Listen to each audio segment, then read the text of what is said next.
Hello, everyone. Welcome to the second video edition of We're All in This Together. It is April 5th, 2020. Once again, we are still in the midst of the global pandemic. Today, I want to talk about the lessons we might learn from the situation we're facing today. As I mentioned in my first edition, there is a lot of discussion about us being at war with the coronavirus. I mentioned at the time that this is not my favorite metaphor, and I'm not sure it's the right metaphor to describe what is happening. However, since it is being used, let's accept it as it is for now and try to draw a lesson from it, in that we have been in wars before. Obviously, wars are all too frequent on planet Earth. We also know that when astronauts are in orbit or go to the moon, one of the aspects of human behavior that they find most difficult to understand is conflict. When they see the Earth from a distance, when they experience the overview effect, this form of human behavior seems even more negative than it does when we're on the surface. However, for the moment, let's accept that many people will see this as a war. And in this session, I'd like to talk about lessons learned from wars in the past that were either wrong and led to more problems afterward, or were correct but ignored. I'd like to start with World War I.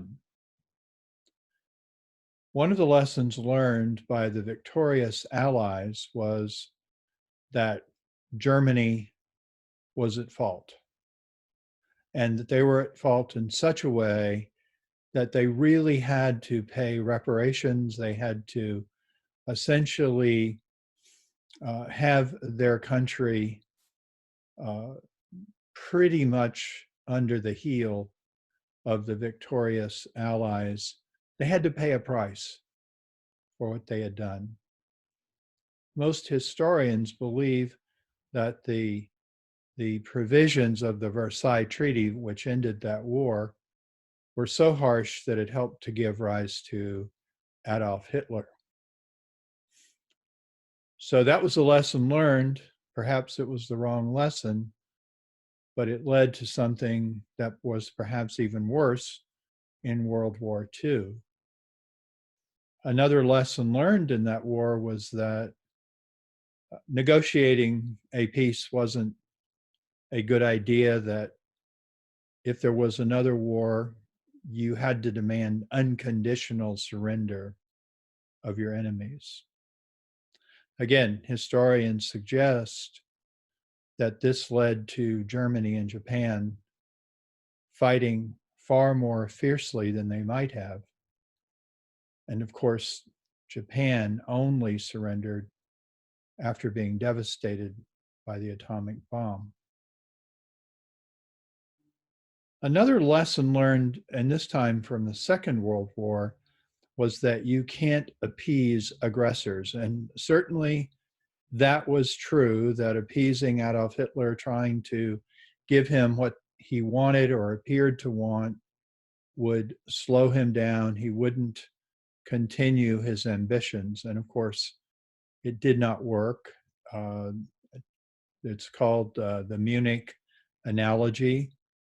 Um, and as we moved further into the 20th century, the whole idea of appeasing your enemy became a lesson that diplomats learned and soldiers learned. And it had a lot to do with American involvement in the war in Vietnam. The whole idea you had to stand strong against communism was implemented and led to an escalation of American involvement in a war that really was being fought largely between North and South Vietnam. This entire adventure in Vietnam ended badly for many, many people, Vietnamese, Americans, and others. When it was finally over, there was a lesson learned, and that was you don't go into a war without clear, achievable goals. I came of age during the war in Vietnam. I could tell you that whole story, but it would take much too long. I really believed that the United States would never engage in another conflict without clear, achievable goals.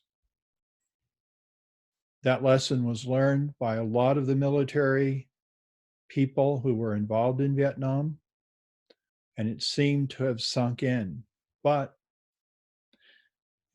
the war in Afghanistan and the war in Iraq started out in both cases with clear, achievable goals. One was to get Al Qaeda out of Afghanistan and to essentially remove the Taliban from power. And in Iraq, it was to find weapons of mass destruction. In both cases, mission creep led to far more involvement, again, far more death and destruction than was necessary in those conflicts.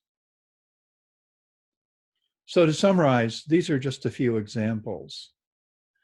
And if you know something about these wars, you may well disagree with what I'm saying, but perhaps it starts a discussion about when you're in a desperate conflict, and we are now, we are in a global struggle, really. A lot depends on what happens afterward. I would like for you to think a little bit about this before our next session. Are you learning lessons from the pandemic? I believe all of us are. I'm not sure we're conscious of it. I'm not sure we're able to explain it because we are engaged in a desperate struggle. The soldiers in the middle of a shooting war may not be aware that they're drawing conclusions, and maybe they're not. Maybe they're just working on survival. And let's be honest, the survival of each and every human being on planet Earth is at stake.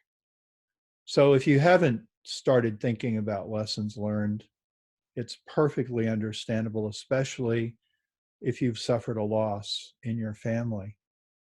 And if so, my heart goes out to you, and this may all seem very abstract. However, I think there are many different elements to what it means for us all to be in this together.